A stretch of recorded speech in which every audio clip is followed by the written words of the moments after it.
Sabia que uma das histórias de guerra mais intensas do cinema quase foi dirigida por outra pessoa? E que o seu roteiro passou por tantas mãos que é quase um milagre ter saído como saiu?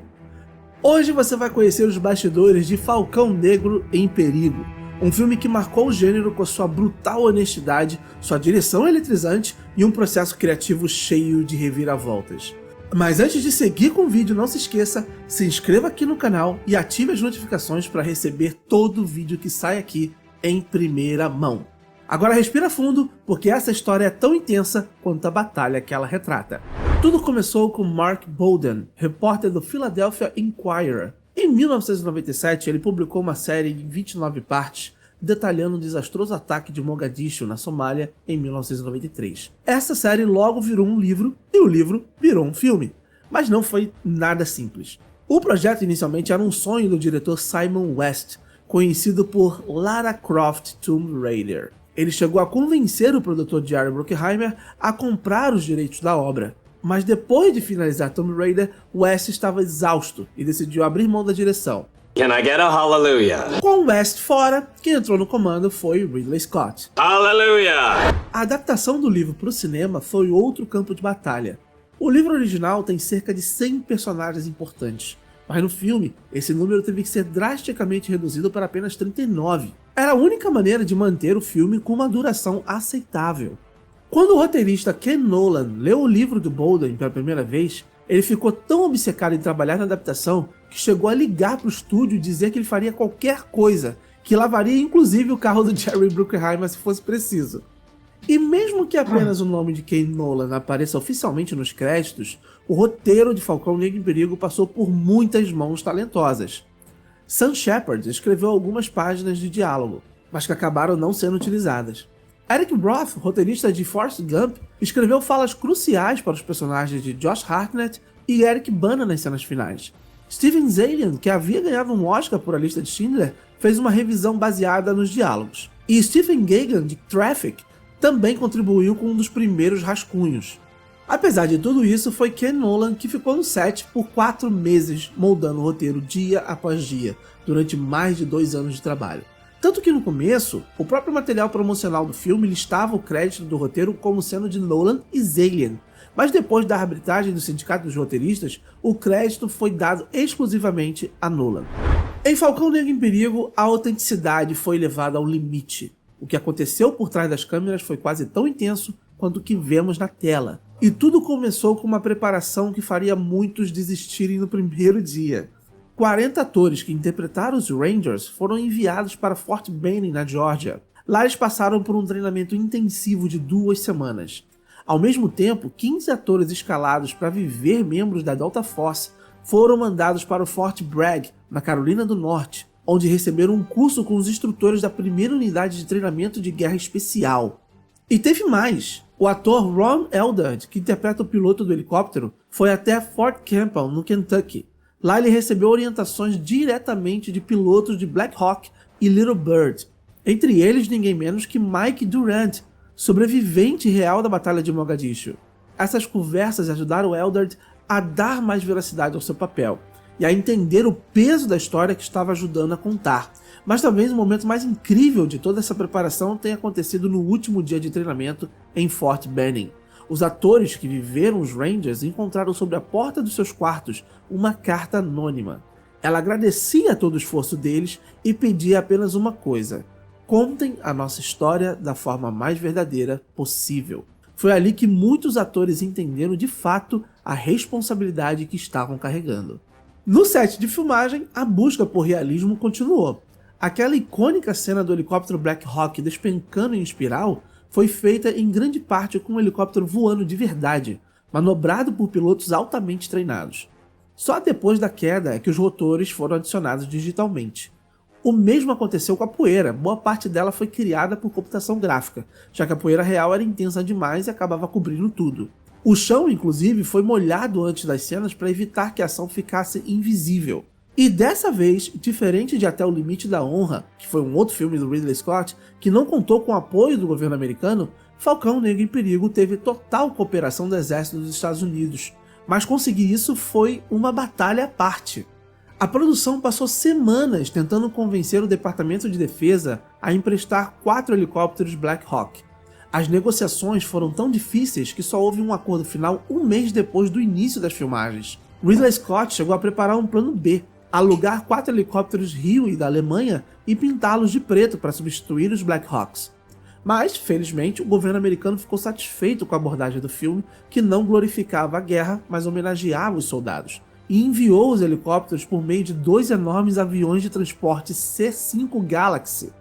Foi um alívio, porque, convenhamos, o filme se chama Black Hawk Down. Você consegue lembrar de um outro filme de guerra que conseguiu equilibrar ação e autenticidade? Diz aí nos comentários. Você teria coragem de interpretar um soldado de um país que não é o seu? Pois foi exatamente isso que aconteceu em Falcão Negro em Perigo. Por trás dos uniformes e dos sotaques perfeitos, de quase todos pelo menos, o elenco do filme é uma verdadeira colcha de retalhos internacional. Apesar de o filme retratar uma missão exclusivamente americana, muitos dos atores são de outros países. Ewan McGregor e Ewan Bremer são escoceses, Eric Bana é australiano, Kim Coates veio do Canadá, Ian Gruffudd do país de Gales, Jason Isaacs, Tom Hardy, Orlando Bloom, Matthew Marsden e Hugh Dancy são todos ingleses. E Nikolai Coster-Waldau, nosso querido Jaime Lannister de Game of Thrones, é dinamarquês. Ainda assim, a dedicação desses atores ao papel foi tamanha que muitas vezes até eles esqueciam que estavam apenas atuando. Eric Bana, por exemplo, disse que a experiência foi tão realista que em diversos momentos se sentiu vivendo uma guerra de verdade, e não apenas interpretando uma.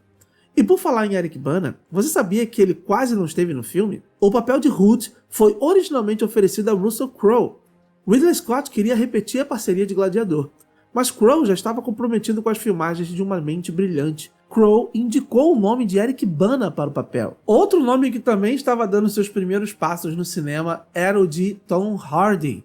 Sim, o futuro Bane e o futuro Mad Max começou sua carreira nas telonas justamente em Falcão Negro em Perigo. Mas nem todos conseguiram chegar até o set. O ator Ben Foster, que viveria o cabo James Smith, teve que abandonar o projeto após sofrer uma lesão séria durante o treinamento militar básico. E se você achou que Josh Hartnett caiu de paraquedas no elenco, está enganado. Ele foi indicado diretamente por Jerry Bruckheimer, o produtor do filme. Os dois haviam acabado de trabalhar juntos em Pearl Harbor. Hartnett, na verdade, estava relutante em participar de outro blockbuster tão logo depois, mas a força do roteiro somada à chance de trabalhar com Ridley Scott acabou vencendo a hesitação. Já Tom Sizemore, experiente em filmes de guerra, retornava a um território conhecido. Ele já havia vivido um Ranger em O Resgate do Soldado Ryan, e aqui voltou a vestir a farda com a mesma intensidade e presença de tela. E por incrível que pareça, Falcão Negro em Perigo não se preocupou em escolher atores parecidos fisicamente com os soldados da vida real. A intenção não era recriar rostos, mas capturar emoções. O medo, a coragem, a exaustão, elementos universais que qualquer ator de qualquer nacionalidade poderia transmitir desde que com entrega total. Às vezes são os pequenos detalhes que carregam os maiores significados. No filme Falcão Negro em Perigo, o código usado para iniciar a missão era uma única palavra: Irene. Irene vem do grego e significa paz, e foi com essa palavra que uma das batalhas mais caóticas do exército americano começou. E antes mesmo de saírem do chão, os soldados já carregavam tensão nos ombros. No helicóptero, o piloto Walcott coloca para tocar uma versão de Voodoo Child. A versão era de Stevie Ray Vaughan, o lendário guitarrista que tragicamente morreu em um acidente de helicóptero. Uma escolha musical que, intencional ou não, se tornou um presságio sombrio. Agora eu quero ver a sua criatividade. Diz aí nos comentários qual palavra você usaria para iniciar uma missão. Algumas das vozes que ouvimos durante a operação são reais. Trechos das comunicações de rádio do dia 3 de outubro de 93 foram incorporados diretamente no filme. E as imagens dos monitores atrás do General Garrison durante as cenas de comando são imagens de satélite autênticas do campo de batalha. Mas nem tudo no filme era literal. O personagem Grimes, vivido por Ewan McGregor, é uma criação ficcional. Ainda que fortemente inspirado no verdadeiro soldado John Stebbins, um escrivão do exército que participou da batalha e recebeu a Estrela de Prata por bravura. No entanto, em 2000, Stebbins foi condenado por abuso infantil e sentenciado a 30 anos de prisão. Por isso, o Pentágono teria pressionado os roteiristas a mudarem o nome do personagem no filme. O ator Ewan Bremer, que interpreta o soldado Nelson, tem uma fala que soa quase profética. Acontece que essa fala se misturou com a realidade. Durante as filmagens, Bremer realmente perdeu parte da audição por causa do som constante de tiros. Felizmente, ele conseguiu recuperar a audição com o tempo. E em uma das cenas mais dolorosas do filme, aquela em que os soldados precisam correr desprotegidos pelas ruas de Mogadishu, não é ficção. Ela aconteceu de verdade. Os soldados a chamaram, depois da missão, de A Milha de Mogadishu, um trecho final sem cobertura, sob fogo cruzado, em que cada passo podia ser o último. Se você reparar nos capacetes dos soldados no filme, verá que todos têm o nome de seus personagens.